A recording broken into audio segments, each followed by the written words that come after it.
السلام علیکم ورحمۃ اللہ وبرکاتہ۔ میرے گھر روز دوپہر کو جب میں آفس ہوتا تو ایک کوریئر والا آتا تھا۔ پڑوسی نے مجھے بتایا، میرے کان کھڑے ہو گئے۔ میں نے آفس سے جلدی چھٹی لی اور گھر کے اسٹور روم میں چھپ گیا۔ ٹھیک 2 بجے ڈور بیل ہوئی۔ میری بیوی نے دروازہ کھولا اور اس لڑکے کو اندر بلا لیا۔ میں غصے سے باہر نکلا، لیکن جیسے ہی میں لاؤنج میں پہنچا وہاں کا منظر دیکھ کر میرے غصے کی جگہ خوف نے لے لی، کیونکہ شک انسان کے اندر پلنے والا وہ ناسور ہے جو ہنستے ہنستے گھروں کو ویرانوں میں تبدیل کر دیتا ہے۔ یہ وہ دیمک ہے جو محبت کی مضبوط ترین دیواروں کو بھی چاٹ کر کھوکھلا کر دیتی ہے، اور جب یہ شک یقین کی دہلیز پر قدم رکھتا ہے تو انسان کا ذہنی توازن اس باریک دھاگے کی مانند ہو جاتا ہے جس کے ٹوٹنے میں بس ایک لمحے کی دیر ہوتی ہے۔ میرا نام احمر ہے اور میں اپنی بیوی سائمہ سے بے پناہ محبت کرتا تھا۔ شاید مجھے کہنا چاہیے میں اس کے محبت کے سراب میں مبتلا تھا، جس نے میری آنکھوں پر یقین کی ایسی پٹی باندھ رکھی تھی کہ مجھے کبھی اس کے معصوم چہرے کے پیچھے چھپی تاریکی نظر ہی نہ آئی۔ ہماری شادی کو 3 سال ہو چکے تھے اور ان 3 سالوں میں نے سائمہ کو ایک بہترین بیوی، ایک سلیقہ مند خاتون اور ایک وفادار ساتھی کے روپ میں دیکھا تھا، مگر پچھلے کچھ مہینوں سے ہمارے گھر کی فضا ایک بہت ہی عجیب سی اجنبیت کے در پر آئی تھی۔ وہ سائمہ جو میری آہٹ پہچان لیا کرتی تھی اب میرے سامنے ہو کر بھی کہیں اور گم رہتی تھی۔ اس کے رویے میں ایک غیر معمولی تبدیلی آ گئی تھی۔ وہ اکثر فون پر مصروف رہتی اور میرے پوچھنے پر بھی بخلا کر فون چھپا لیتی تھی۔ کبھی کہتی کہ امی سے بات کر رہی تھی تو کبھی کہتی کسی سہیلی کا نام لے لیتی، اور لیکن میری چھٹی حص مجھے مسلسل خبردار کر رہی تھی کہ کچھ غلط ہے، کچھ بہت غلط ہے جو میری نظروں سے اوجھل ہے۔ یہ شک اس وقت یقین کے قریب پہنچ گیا جب میرے پڑوسی امجد صاحب نے مجھے ایک شام روکا۔ ان کے چہرے پر ایک عجیب سی تشویش تھی۔ انہوں نے ہچکچاتے ہوئے کہا کہ احمر بیٹا، مجھے نہیں معلوم یہ بات مجھے تم سے کرنی چاہیے یا نہیں، مگر تم میرے چھوٹے بھائیوں کی طرح ہو، اس لیے رہا نہیں گیا۔ گزشتہ 2 ہفتوں سے میں نوٹ کر رہا ہوں تمہارے آفس چلے جانے کے بعد روزانہ ٹھیک 2 بجے ایک موٹر سائیکل سوار آتا ہے تمہارے گھر پر۔ اس کے پاس کورئر کمپنی کا بیگ ہوتا ہے، مگر وہ پارسل دینے کے لیے دروازے پر نہیں رکتا بلکہ اندر چلا جاتا ہے اور پھر گھنٹہ 1.5 گھنٹہ وہیں رہتا ہے۔ امجد صاحب کی بات سن کر میرے پیروں تلے سے زمین نکل گئی، میرے کانوں میں سائیں سائیں ہونے لگی۔ میں نے بڑی مشکلوں سے اپنے چہرے کے تاثرات پر قابو پا لیا اور انہیں یقین دلایا کہ وہ شاید کوئی غلط فہمی کا شکار ہیں، یا ہو سکتا ہے کہ سائمہ نے کچھ آن لائن آرڈر کیا ہوگا جس کی وجہ سے تبدیلی کا سن کر وہ آ گئے تھے۔ کوئی مسئلہ ہو، میں نے تو بات ٹال دی، لیکن میرے اندر ایک آگ بھڑک اٹھی۔ اس رات میں سو نہ سکا۔ سائمہ میرے پہلو میں پرسکون نیند سو رہی تھی اور میں چھت کو گھورتے ہوئے دیکھ رہا تھا۔ کیا یہ وہ سائمہ ہے جس کے لیے میں نے دنیا سے لڑائی مول لی تھی؟ کیا یہ وہ عورت ہے جس کی پاکیزگی کی قسمیں میں کھاتا تھا؟ کوریئر والا، روزانہ 2 بجے۔ یہ سوالات میرے دل و دماغ میں ہتھوڑوں کی طرح برس رہے تھے۔ اگلی صبح میں معمول کے مطابق آفس چلا گیا، لیکن میرا جسم آفس میں تھا اور روح گھر کے دروازے پر اٹکی ہوئی تھی۔ میں کام میں دھیان لگانے کی کوشش کرتا رہا، لیکن بار بار میری نظریں گھڑی پر گھوم جاتی۔ 11 بجے، 12 بجے، 1 بجا۔ میرا دل زور زور سے دھڑک رہا تھا۔ مجھے لگ رہا تھا اگر میں نے آج حقیقت کا پتہ نہ لگایا تو بہت دیر ہو جائے گی، میں پاگل ہو جاؤں گا۔ میں نے فیصلہ کر لیا، آج میں رنگے ہاتھوں پکڑوں گا، چاہے جو بھی ہو۔ مجھے سچ دیکھنا ہے، چاہے وہ سچ میں زندگی کو راکھ کر ڈالے۔ میں نے اپنے باس سے طبیعت خراب ہونے کا بہانہ کیا۔ میری حالت واقعی ہی خراب لگ رہی تھی۔ چہرے پر ہوائیاں اڑی ہوئی تھیں اور آنکھوں میں خوابی کے لال ڈورے تھے، اس لیے باس نے فوراً چھٹی دے دی۔ میں انہیں اپنی گاڑی میں بیٹھا اور گھر کی طرف چل پڑا۔ راستے بھر میرا دل و دماغ مختلف منظرنامے تخلیق کرتا رہا۔ کبھی میں سوچتا شاید امجد صاحب غلط ہوں گے، شاید وہ واقعی کوئی کورئر والا ہو، لیکن پھر عقل سوال کرتی کہ کون سی کورئر کمپنی روزانہ 1.5 گھنٹہ ایک ہی گھر میں سروس دیتی ہے۔ غصے اور انتقام کی آگ میرے رگو پے میں دوڑ رہی تھی۔ میں نے گاڑی گھر سے 2 گلیاں پیچھے پارک کی تاکہ سائمہ کو گاڑی کی آواز نہ آئے اور نہ ہی وہ کھڑکی سے دیکھ سکے۔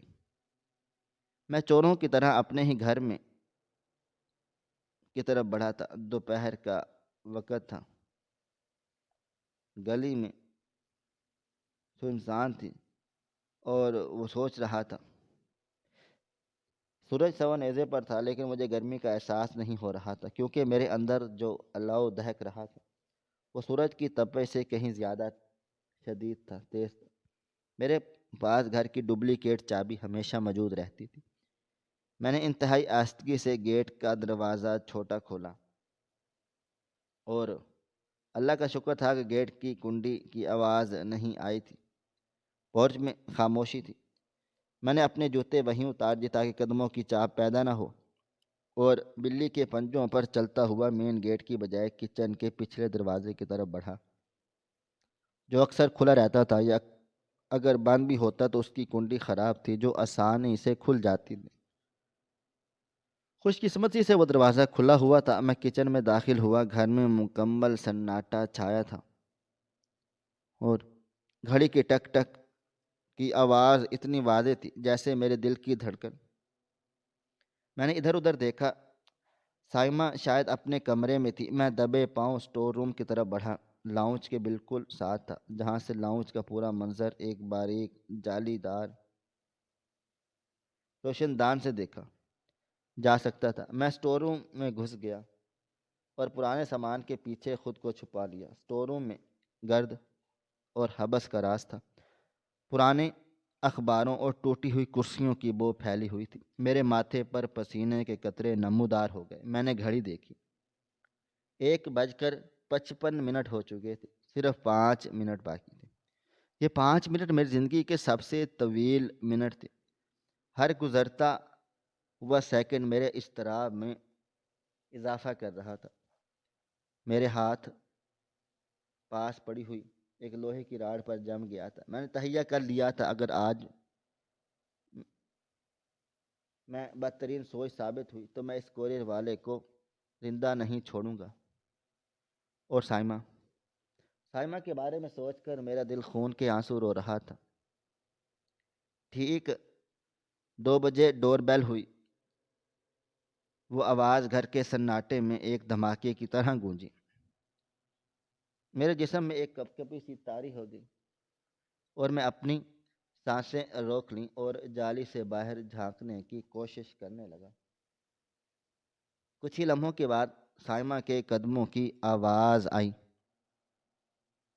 وہ شاید بیڈ روم سے نکلی تھی۔ اس نے لاؤنج کراس کیا اور مین ڈور کی طرف بڑھی تھی۔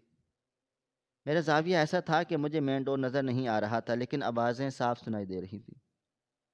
دروازہ کھلنے کی آواز آئی، پھر ایک مردانہ آواز ابھری، آج دیر ہو گئی، تھوڑی راستے میں ٹریفک جام تھا۔ یہ آواز کسی اجنبی کی تھی، ایک بھاری اور پر اعتماد آواز، اس میں کوئی ہچکچاہٹ نہیں،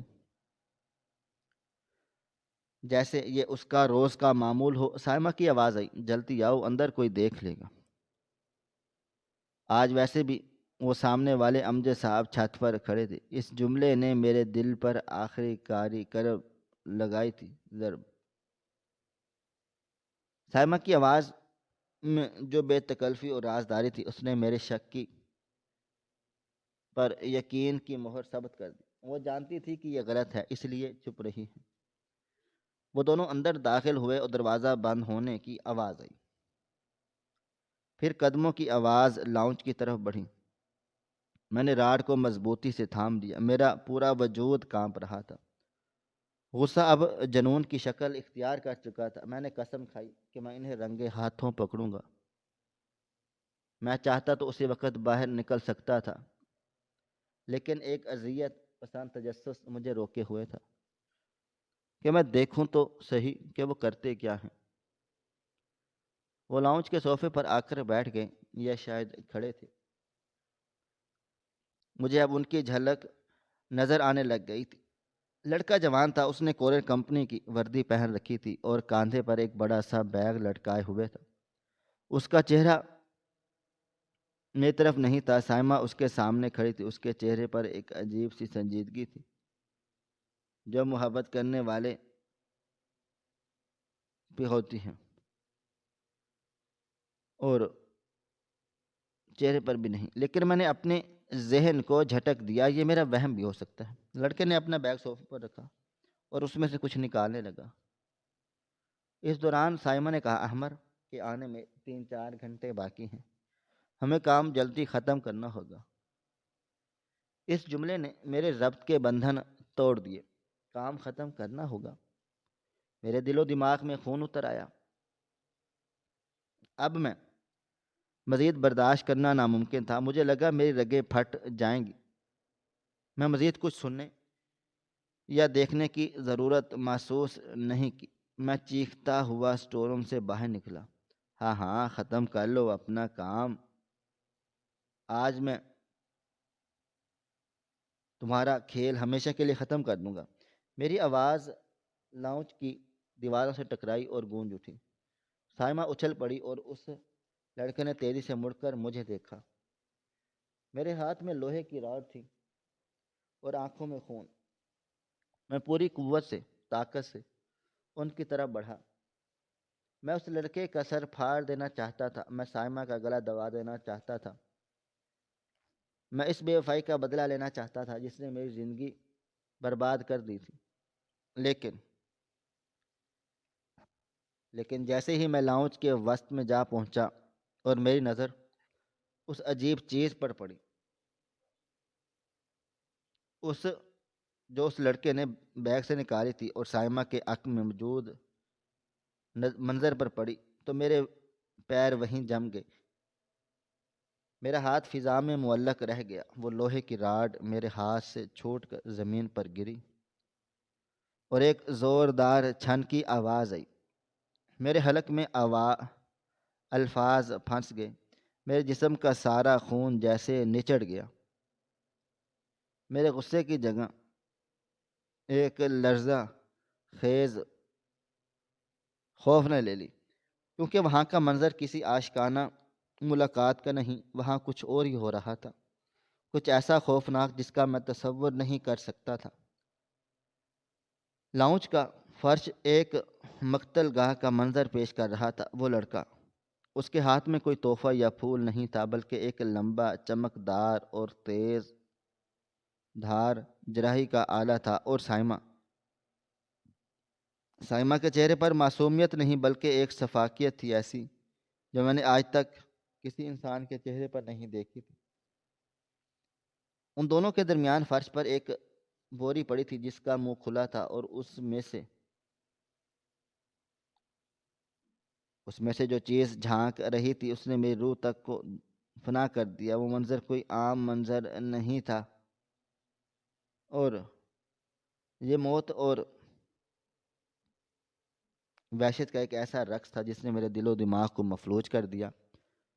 بوری کا منہ کھلا ہوا تھا اور اس کے اندر سے کوئی بے جان شے نہیں بلکہ ایک زندہ انسان کا چہرہ جھانک رہا تھا۔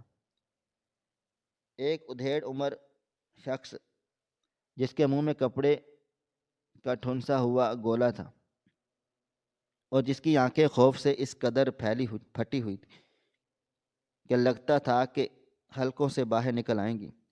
اس کے ماتھے سے بہتا ہوا خون اس کی سفید قمیض کو سرخ کر رہا تھا، اور وہ بوری کے اندر یوں بندھا ہوا تھا جیسے کوئی جانور کسائی لے جانے کے لیے تیار کیا گیا ہو۔ میرے دل و دماغ نے اس منظر کو قبول کرنے سے انکار کر دیا۔ یہ ناممکن تھا، یہ میرا گھر نہیں ہو سکتا، یہ میری سائمہ نہیں ہو سکتی۔ لیکن حقیقت ایک تیز دھار اور چاقو کی طرح میرے وجود میں پیوست ہو چکی تھی۔ وہ لڑکا جو ابھی کچھ دیر پہلے تک میری نظروں میں ایک آوارہ عاشق تھا، اب میرے سامنے ایک جلاد کی صورت میں کھڑا تھا، اور اس کے ہاتھ میں موجود لمبا نشتر چھت کی لائٹ میں چمک رہا تھا۔ اس کی آنکھوں میں گھبراہٹ نہیں تھی، بلکہ ایک سرد اور بے رحم سکون تھا، جیسے کسی شکاری کے سامنے اچانک کوئی ناپسندیدہ رکاوٹ آ جائے جسے ہٹانا ضروری ہو۔ اس لمحے کمرے میں ایک ہولناک خاموشی چھا گئی، اور ایسی خاموشی جو طوفان سے پہلے نہیں بلکہ تباہی کے عین درمیان واقع ہوتی ہے۔ میں ابھی صدمے کی کیفیت میں ہی تھا، میرا جسم مفلوج ہو چکا تھا۔ میں نے اپنی بیوی کی طرف دیکھا، میں امید کر رہا تھا وہ چیخے گی، چلائے گی، کہے گی کہ اسے مجبور کیا گیا، میری طرف بھاگے گی اور پناہ مانگے گی، لیکن اس نے ایسا کچھ بھی نہیں کیا۔ اس نے اپنی کلائی پر بندھی ہوئی گھڑی دیکھی اور انتہائی سپاٹ لہجے میں، جس میں ذرا برابر بھی لرزش نہ تھی، اس لڑکے سے مخاطب ہو کر بولی، میں نے کہا تھا نا کہ دروازہ لاک کر لو، تم نے میری بات نہیں سنی۔ اس کے لہجے میں ایک عامیانہ پن نے مجھے پاگل پن کر دی۔ میرے سامنے ایک اغوا شدہ لہولہان انسان پڑا تھا، وہ ایسی بات کر رہی تھی جیسے کچن میں دودھ ابل گیا ہو۔ اس نے ایک بار بھی میری طرف نہیں دیکھا، جیسے میرا وجود اس کمرے میں کوئی اہمیت نہیں رکھتا سوائے ایک خلل کے۔ احمد، تم بہت غلط وقت پر آئے ہو۔ بالآخر اس نے نظر اٹھا کر مجھے دیکھا۔ اس کی آنکھوں میں وہ محبت، وہ حیا، وہ اپنائیت نہیں تھی جو میں پچھلے 1 سال سے دیکھتا آ رہا تھا۔ وہاں صرف ایک بیزار کن اجنبیت تھی۔ تمہیں آفس میں ہونا چاہیے تھا۔ تمہاری اس بے وقت کی آمد نے سارا پلان چوپٹ کر دیا۔ میرا منہ کھلے گا کھلا رہ گیا۔ سائمہ، یہ سب کیا ہے؟ یہ کون ہے؟ میری آواز کسی گہرے کنویں سے نکلتے ہوئے محسوس ہوئی، لڑکھڑاتی ہوئی اور ٹوٹی ہوئی۔ میں نے انگلی سے اس بورے کی طرف اشارہ کیا جہاں وہ شخص اب بھی بے بسی سے تڑپ رہا تھا۔ کوریے والے لڑکے نے، جس کا نام شاید وقار تھا، جیسے کہ میں نے سائمہ کو کبھی فون پر دبی آواز میں کہتے سنا، ایک قدم میری طرف بڑھایا۔ بھابھی، اب باتوں کا وقت نہیں ہے، یہ سب دیکھ چکا ہے۔ اب ہمارے پاس 2 ہی راستے ہیں، یا تو اسے بھی اس کے ساتھ باندھ دیں، یا پھر… اس نے جملہ مکمل برا باندھ دو ادھورا چھوڑا اور اپنے ہاتھ میں موجود نشتر کو ہوا میں لہرایا۔ میں نے خطرہ بھانپ لیا، میری بقا کی جبلت بیدار ہو گئی، غصہ اور صدمہ پیچھے رہ گیا، اور زندگی بچانے کی خواہش حاوی ہو گئی۔ میں پیچھے ہٹا، لیکن میرے پاؤں زمین پر پڑے ہوئے قالین میں الجھ گئے۔ میں لڑکھڑا گیا، اور اسی لمحے وہ لڑکا چیتے سے کسی بھرتی سے مجھ پر جھپٹا۔ وہ عام جسامت کا نہیں بلکہ اس کی گرفت آہنی تھی۔ اس نے میرا گلا دبوچ لیا اور مجھے دیوار کے ساتھ دے مارا، اور میرے سر میں شدید درد کی لہر اٹھی۔ آنکھوں کے سامنے اندھیرا چھا گیا۔ میں نے مزاحمت کی کوشش کی، میں نے اس کے بازوؤں پر ناخن گاڑ دیے، اسے دھکا دینے کی کوشش کی، اور لیکن صدمے نے طاقت نہ چھوڑی۔ جبکہ وہ پوری تیاری میں تھا، اسے مارنا مت۔ سائمہ کی آواز گونجی، لیکن اس میں میرے لیے رحم نہیں تھا۔ اسے مار دیا تو لاش ٹھکانے لگانا ایک نیا مسئلہ بن جائے گا، اور ویسے بھی اس کی ضرورت پڑ سکتی ہے۔ پولیس کو گمراہ کرنے کے لیے اسے باندھ دو۔ یہ الفاظ میرے لیے موت سے بدتر تھے۔ میں اپنی بیوی میری زندگی کی بھیک نہیں مانگ رہی تھی، بلکہ مجھے ایک مہرے کے طور پر استعمال کرنے کی منصوبہ بندی کر رہی تھی۔ لڑکے نے میرے پیٹ میں گھٹنا دے مارا، میری سانس اکھڑ گئی اور میں درد سے دورے ہو کر زمین پر گر گیا۔ اس سے پہلے میں سنبھلتا، اس نے اپنی جیب سے ایک موٹی ٹیپ نکالی اور میرے ہاتھ پیچھے کی طرف باندھ دیے، اور چند ہی لمحوں کے بعد میں اپنے ہی گھر کے لاؤنج میں اپنے ہی فرنیچر کے درمیان ایک قیدی کی طرح پڑا تھا، بے بس اور لاچار۔ اب فرنیچر کے درمیان فرش پر لیٹا ہوا تھا اور میرا چہرہ اس بوری والے شخص کے بالکل سامنے تھا۔ میں اس کی آنکھوں میں دیکھ سکتا تھا، ان میں پہچان کی ایک چمک تھی۔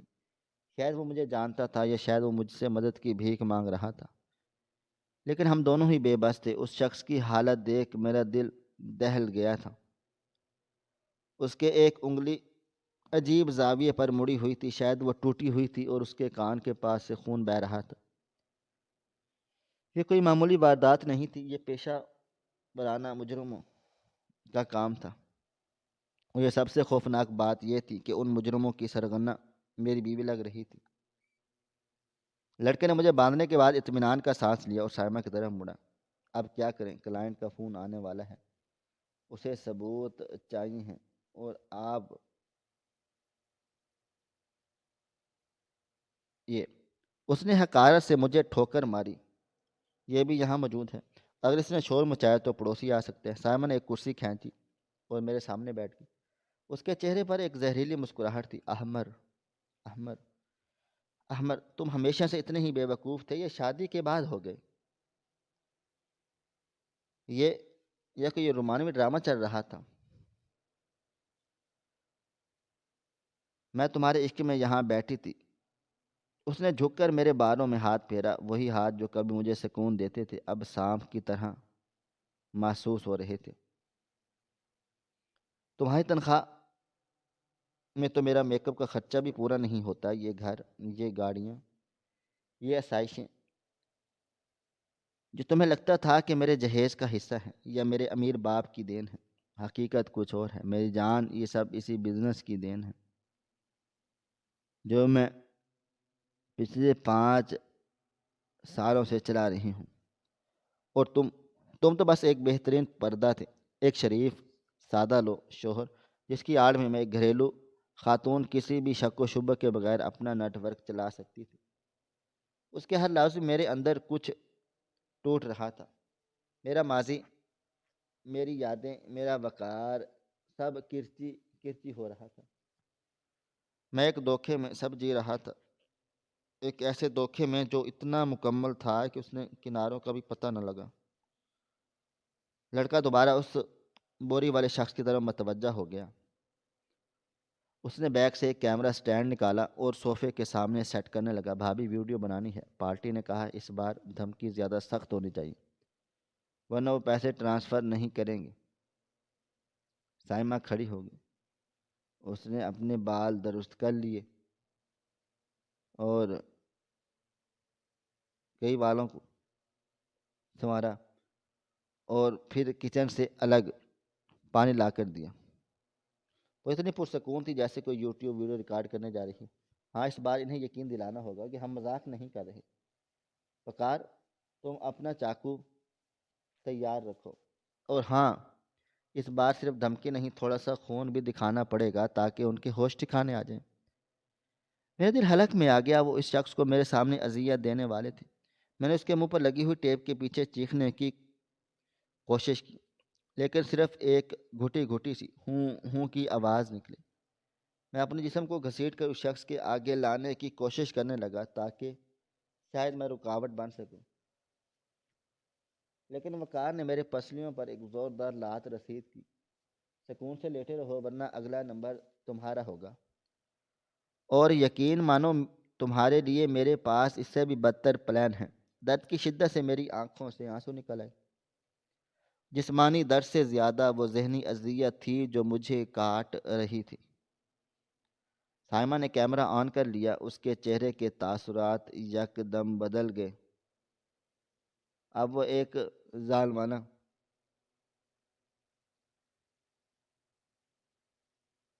اغواکار لگ رہی تھی۔ اس نے کیمرے کے لینس میں گھورتے ہوئے کہا، سیٹھ صاحب، آپ کا بیٹا ہمارے پاس ہے اور اس کی حالت آپ دیکھ رہے ہیں۔ یہ آخری وارننگ ہے، اگر شام 5 بجے تک رقم اکاؤنٹ میں ٹرانسفر نہ ہوئی تو اگلی ویڈیو میں آپ اس کا کٹا ہوا سر دیکھیں گے۔ اس نے اشارہ کیا اور وقار نے اس شخص کے بال پکڑے اور اس کا سر اونچا کیا اور چاقو کی نوک اس کے گردن پر رکھ دی۔ وہ شخص تڑپ رہا تھا، اس کی آنکھوں سے بے بسی کے آنسو بہہ رہے تھے۔ وقار نے چاقو کا دباؤ بڑھایا، جلد کٹنے لگی اور خون کی ایک باریک سی لکیر ابھری۔ وہ شخص درد سے بلبلا اٹھا۔ اور لیکن منہ میں کپڑا ہونے کی وجہ سے چیخ چلا نہ سکا۔ یہ منظر دیکھ کر میرا معدہ الٹ ہو گیا تھا۔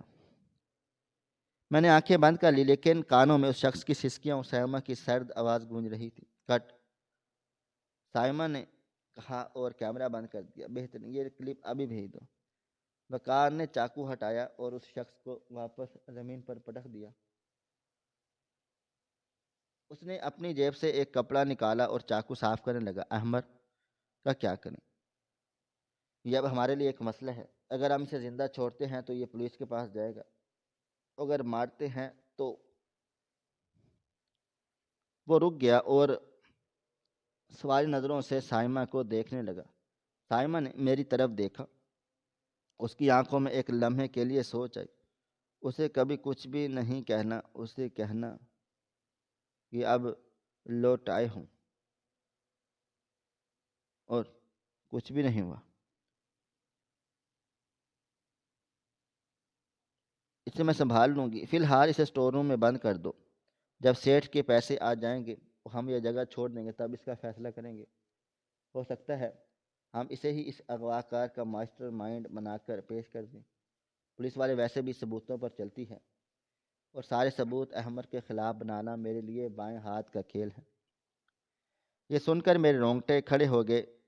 وہ نہ صرف مجھے برباد کر چکی تھی بلکہ اب مجھے جیل بھیجنے یا پھانسی لگوانے کا منصوبہ بنا رہی تھی۔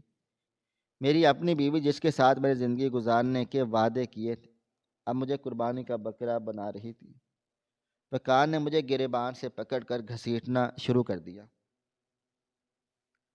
میں نے مزاحمت کی ناکام کوشش کی، لیکن وہ مجھے گھسیٹتا ہوا اسی اسٹور روم کی طرف لے گیا جہاں میں کچھ دیر پہلے چھپا ہوا تھا۔ اس نے مجھے اندر دھکیلا اور باہر سے کنڈی لگا دی۔ اندھیرے نے مجھے اپنی لپیٹ میں لے لیا۔ میں اکیلا تھا، بندھا ہوا، زخمی اور خوف زدہ۔ اسٹور روم میں گھپ اندھیرا تھا، لیکن ایک روشن دان سے ہلکی سی روشنی آ رہی تھی جو لاؤنج سے چھن کر آ رہی تھی۔ میں وہاں پڑا اپنی قسمت کو کوس رہا تھا۔ باہر لاؤنج میں اب بھی ان کی آوازیں، باتوں کی مدھم آوازیں آ رہی تھیں۔ وہ پیسوں کی تقسیم اور فرار کی بات ہونے پر راستوں پر بات کر رہے تھے۔ میرا دل و دماغ تیزی سے چل رہا تھا، مجھے کچھ کرنا تھا۔ میں یہاں پر ہاتھ دھرے مرنے کا انتظار نہیں کر سکتا تھا۔ مجھے یاد آ گیا تھا کہ اسٹور روم میں پرانے اوزاروں کا باکس پڑا تھا۔ اگر میں وہاں کس طرح پہنچ جاؤں اور کوئی تیز دھار چیز یا کوئی بلیڈ یا کینچی ڈھونڈ لوں تو میں اپنے ہاتھوں کی رسی کاٹ سکتا ہوں۔ میں نے اندھیرے میں رینگنا شروع کر دیا۔ میرا ہر سانس خوف کی وجہ سے بھاری تھا۔ میرا جسم درد سے چور چور تھا، لیکن جینے کی امید ایسی تھی باقی، جسے میں ٹٹول کو چیزوں کو پہچاننے کی کوشش کر رہا تھا۔ میرے ہاتھ ایک پرانے لوہے کے ٹرنک سے ٹکرائے، پھر ایک ٹوٹی ہوئی کرسی سے، اور پھر میری نظر نے انگلیوں کی کسی ٹھنڈے اور دھاتی چیز کو دھوا۔ یہ ایک زنگ آلود آری کا بلیڈ تھا، شاید کبھی آری کاٹنے کے کام آتا تھا۔ میرے دل میں امید کی کرن جاگی۔ میں نے بڑی مشکلوں سے اپنی پیٹھ اس بلیڈ کی طرف کی اور اپنی بندھی ہوئی کلائیوں کو اس کے دندانتوں پر رگڑنا شروع کر دیا۔ یہ کام آسان نہیں تھا۔ بلیڈ ہل رہا تھا، کئی بار وہ میری جلد پر لگا اور خون رسنے لگا، لیکن میں رکا نہیں، رگڑتا رہا۔ 1 منٹ، 2 منٹ، 10 منٹ، باہر خاموشی چھا چکی۔ شاید وہ ویڈیو بھیج کر جواب کا انتظار کر رہے تھے۔ اچانک میرے کانوں میں ایک اور آواز آئی، ایک بہت ہی دھیمی آواز جو اسٹور روم کے اندر سے آ رہی تھی۔ یہ میری سانسوں کی آواز نہیں تھی، اور یہ کسی اور کی تھی۔ میں چونک گیا، میرے جسم کا روں روں کانپ کھڑا ہو گیا۔ کیا اسٹور روم میں کوئی اور بھی تھا؟ میں نے رگڑنا روک دیا اور کان لگا کر سنا۔ یہ آوازیں کونے سے آ رہی تھی جہاں پرانے گدے رکھے ہوئے تھے۔ میں نے آنکھیں پھاڑ کر اندھیرے میں دیکھنے کی کوشش کی۔ وہاں کوئی ہولناک سایہ نہیں، بلکہ ایک چھوٹا سا وجود پڑا تھا۔ یہ ایک بچہ تھا، ایک 5-6 سال کا، بچہ چھوٹا تھا، جو وہ اب شاید کسی سیٹھ کا پوتا یا بیٹا تھا، جس کا ذکر سائمن نے ویڈیو میں نہیں کیا تھا۔ وہ بھی وہیں بندھا ہوا تھا اور منہ پر ٹیپ لگی تھی۔ اس کی آنکھیں خوف سے کھلی تھی اور میرے دل و دماغ میں ایک دھماکہ ہوا۔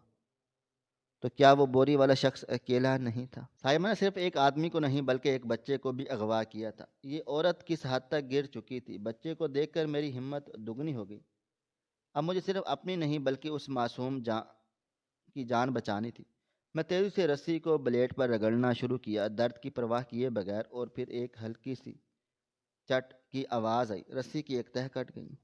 میں نے زور لگایا اور میرے ہاتھ آزاد ہو گئے۔ میں نے فوراً سے منہ سے ٹیپ ہٹائی۔ میری جلد جل رہی تھی لیکن میں نے پرواہ نہیں کی۔ میں نے جلدی سے اپنے پاؤں کی رسی کھولی اور اس بچے کی طرف بڑھا۔ ڈرو مت بیٹا، میں تمہیں بچانے کے لیے آیا ہوں۔ میں نے سرگوشی کی۔ بچہ سہما ہوا تھا لیکن اس نے سر ہلایا۔ اب میرے پاس دو راستے تھے، یا تو میں راستہ دروازہ توڑ کر باہر نکلوں، جو کہ خودکشی کے مترادف تھا کیونکہ ان کے پاس ہتھیار تھے، یا پھر روشن دان۔ میں نے اوپر دیکھا، روشن دان چھوٹا تھا لیکن شاید یہ بچہ اس میں سے نکل سکتا تھا اگر میں کوشش کرتا تو شاید میں بھی۔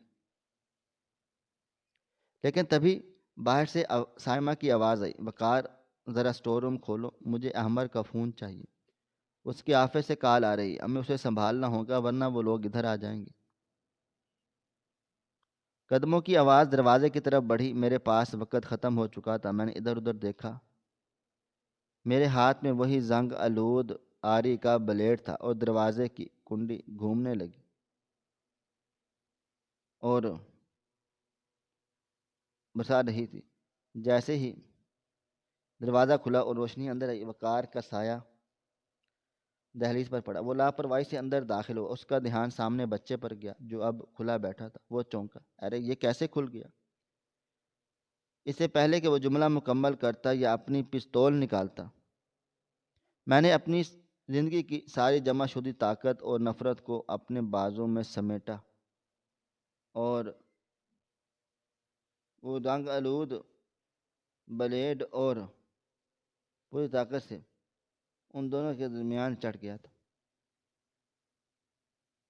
اس کی ٹانگ پر دے مارا۔ وہ درد سے چیخا اور نیچے گر گیا۔ میں اس کے اوپر چڑھ دوڑا۔ یہ زندگی اور موت کی جنگ تھی اور اس جنگ میں اب اصول نہیں، صرف بقا کی جنگ باقی تھی۔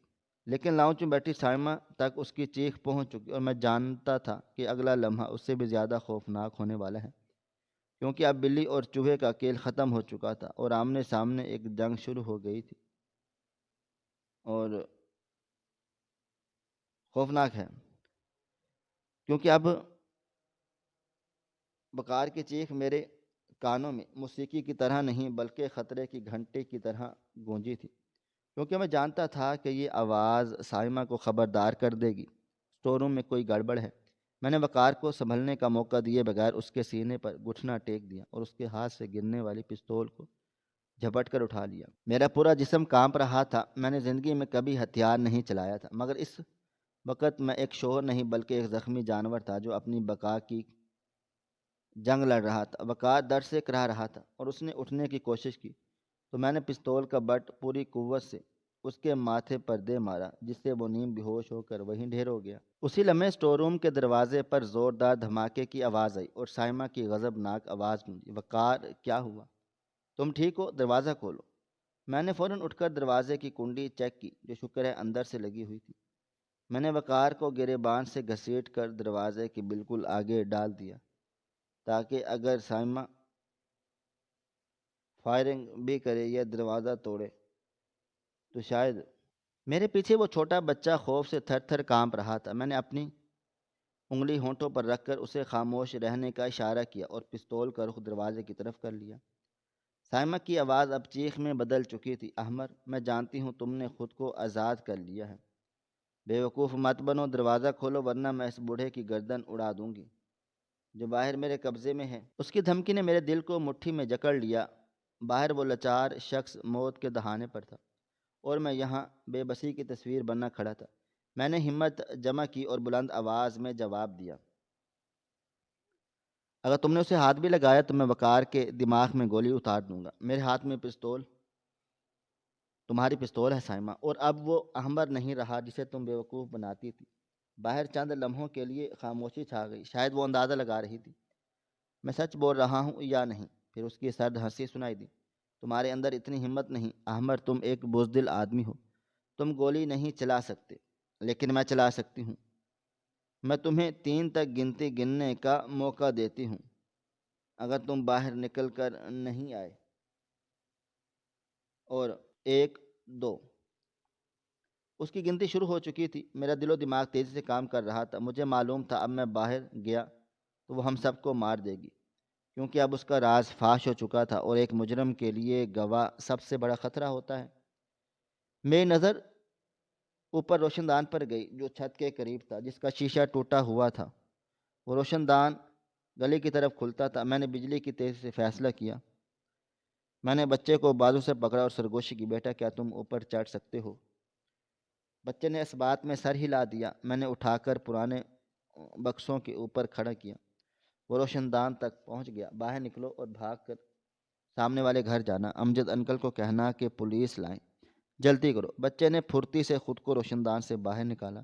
اسی اثنا میں سائمہ نے 3 کا اور ساتھ ہی ایک باہر فائرنگ کی آواز سنائی دی اور کسی کے گرنے کی دھمک سنائی دی۔ میرا دل رک گیا۔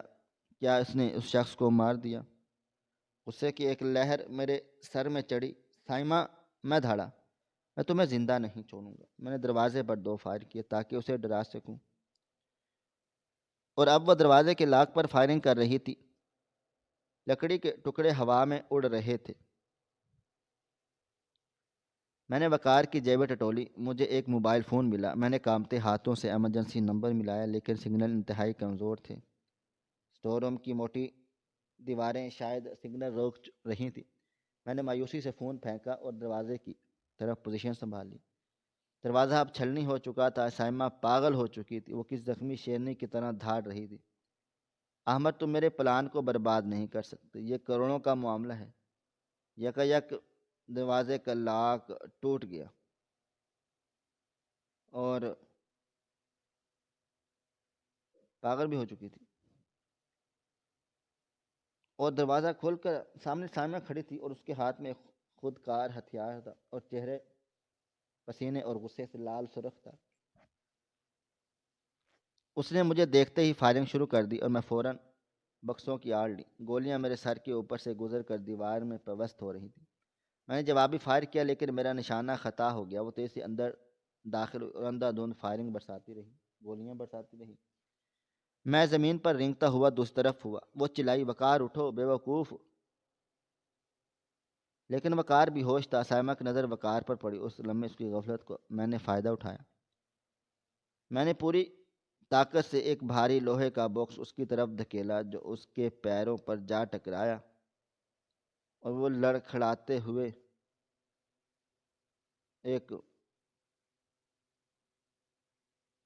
اس کا توازن بگڑ گیا۔ میں چیتے کی طرح اس پر جھپٹا اور اس کا ہاتھ پکڑ کر اوپر کر دیا۔ اس کی بندوق چھت کی طرف فائر کرنے لگی۔ کان پھاڑ دینے والی آوازیں گونج رہی تھیں۔ وہ مجھ سے زیادہ طاقتور ثابت ہو رہی تھی کیونکہ اس پر جنون طاری تھا۔ اس نے میرے منہ پر سر کی ٹکر ماری، میرے ناک سے خون کا فوارہ چھوٹا اور میری آنکھوں کے سامنے تارے ناچنے لگے۔ اس نے مجھے دھکا دیا اور بندوق کا رخ میری طرف کیا۔ الوداع احمد، تم ایک اچھے شوہر تھے مگر ایک برے دشمن ثابت ہوئے۔ اس کی انگلی ٹریگر پر دبی ہوئی تھی۔ اچانک باہر گلی سے سائرن کی آوازیں گونج اٹھیں۔ پولیس کی گاڑیوں کی آواز بہت قریب تھی۔ سائمہ کا دھیان بٹا۔ اس کے چہرے پر پہلی بار خوف کے سائے لہرائے۔ پولیس؟ یہ کیسے ہو سکتا ہے؟ وہ بڑبڑا گئی، اور اسی لمحے کا فائدہ اٹھاتے ہوئے میں نے زمین سے وہ زنگ آلود آری اٹھائی جو میں نے رسی کاٹنے کے لیے استعمال کی، اور پوری طاقت سے اس کے ہاتھ پر دے ماری۔ وہ درد سے چیخی اور بندوق اس کے ہاتھ سے گر گئی۔ میں نے بندوق کو 2 پیروں سے ٹھوکر ماری اور اسے دبوچ لی۔ ہم دونوں زمین پر گھتم گھتا تھے۔ وہ مجھے نوچ رہی تھی، کاٹ رہی تھی۔ وہ ایک عورت نہیں بلاں تھی، لیکن پولیس کے بھاری بوٹوں کی آوازیں اب پورچ میں آ چکی تھی۔ پولیس، اندر آ جاؤ، کوئی اپنی جگہ سے نہ ہلے۔ لاؤڈ اسپیکر پر ایک گہرا سا آواز آئی۔ سائمہ نے مجھے دھکا دیا اور پچھلے دروازے کی طرف بھاگنے کی کوشش کی، لیکن تب تک بہت دیر ہو چکی تھی۔ پولیس اہلکار لاؤنج میں داخل ہو چکے، انہوں نے آتے ساتھ پوزیشنیں سنبھال لیں۔ سائمہ نے بھاگنے کے لیے کچن کا رخ کیا، لیکن سامنے سے انسپکٹر اور دو سپاہی نمودار ہوئے۔ ہاتھ اوپر کر دو، انسپکٹر نے گرجدار آواز میں حکم دیا۔ سائمہ وہیں رک گئی، اس کی سانسیں پھول رہی تھیں اور آنکھوں میں شکست کی ویرانی تھی۔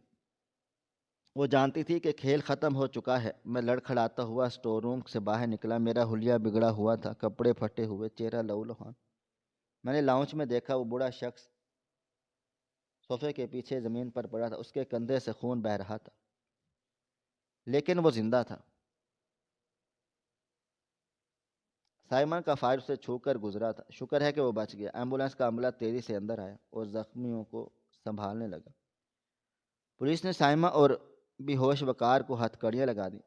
میں ایک دیوار کا سہارا لے کر کھڑا ہو گیا، اپنی بیوی کو دیکھنے لگا جسے پولیس گھسیٹتی ہوئی لے کر جا رہی تھی، اور اس نے جاتے ہوئے مڑ کر بھی نہیں دیکھا اور مجھ کر دیکھا تھا۔ اس کی نظروں میں پچھتاوا نہیں بلکہ شدید نفرت تھی، جیسے افسوس اس بات کا نہیں کہ وہ پکڑی گئی، بلکہ اس بات کا تھا کہ میں بچ گیا۔ تھانے میں جو انکشافات ہوئے، انہوں نے میرے پیروں تلے سے زمین بھی کھینچ لی۔ مجھے احساس ہوا میں کس قدر خوفناک سام کے ساتھ رہ رہا تھا۔ تفتیشی افسر نے میرے سامنے ایک فائل رکھی جس پر سائمہ کی تصویر لگی تھی، مگر نام سائمہ نہیں بلکہ نتاشا عرف کالی بیوہ لکھا تھا۔ افسر نے مجھے بتایا یہ عورت ایک بین الصوابی مجرم ہے جو پہلے بھی 4 شادیاں کر چکی ہے۔ اس کے چاروں شوہر پراسرار حالات میں ہلاک ہو چکے ہیں۔ یہ امیر یا شریف لوگوں کو پھنسا کر شادی کرتی ہے، پھر ان کے نام پر بھاری لائف انشورنس پالیسیاں لیتی ہے، اور پھر اپنے ساتھی وقار، جو کہ دراصل اس کا سوتیلا بھائی تھا، اس کی مدد سے انہیں قتل کر کے حادثہ یا ڈکیتی کا رنگ دیتی ہے۔ لیکن میرے معاملے میں اس نے حکمت عملی بدلی تھی، کیونکہ میں امیر نہیں تھا۔ اس نے میرے گھر کو سیلف ہاؤس کے طور پر استعمال کیا، بڑے تاجروں اور سیٹھوں کو اغوا کر کے رکھتی اور تاوان وصول کرتی۔ میں اس کے لیے صرف ایک کور تھا، ایک پردہ، جس کی وجہ سے محلے داروں کو اس پر شک نہ ہوا۔ وہ ایک گھریلو بیوی کا روپ دھار کر جرائم کی سلطنت چلا رہی تھی۔ سب سے بھیانک انکشاف یہ تھا، جس بوڑھے کو اس نے اغوا کیا وہ کوئی عام تاجر نہیں بلکہ شہر کا ریٹائر جج تھا، جس نے سائمہ کے پہلے شوہر کے قتل کے مقدمے میں اسے شک کا فائدہ دے کر بری کر دیا تھا۔ سائمہ نے نہ صرف پیسے کے لیے بلکہ پرانے خوف کو ختم کرنے کے لیے اسے اغوا کیا، کیونکہ جج صاحب کو ریٹائرمنٹ کے بعد کچھ ایسے شواہد ملے جس میں سائمہ کی اصل شناخت ظاہر ہو سکتی تھی۔ وہ آج رات تاوان وصول کرنے کے لیے آ گئے تھے کے بعد جج صاحب اور مجھے دونوں کو قتل کر کے گھر میں آگ لگانے والی تھی، تاکہ تمام ثبوت راکھ ہو جائیں اور وقار کے ساتھ کسی نئے شہر میں جا کر نیا شکار ڈھونڈ سکے۔ اس کے بیگ سے 2 پاسپورٹ اور ٹکٹ برآمد ہوئے جو آج رات کی فلائٹ کے تھے۔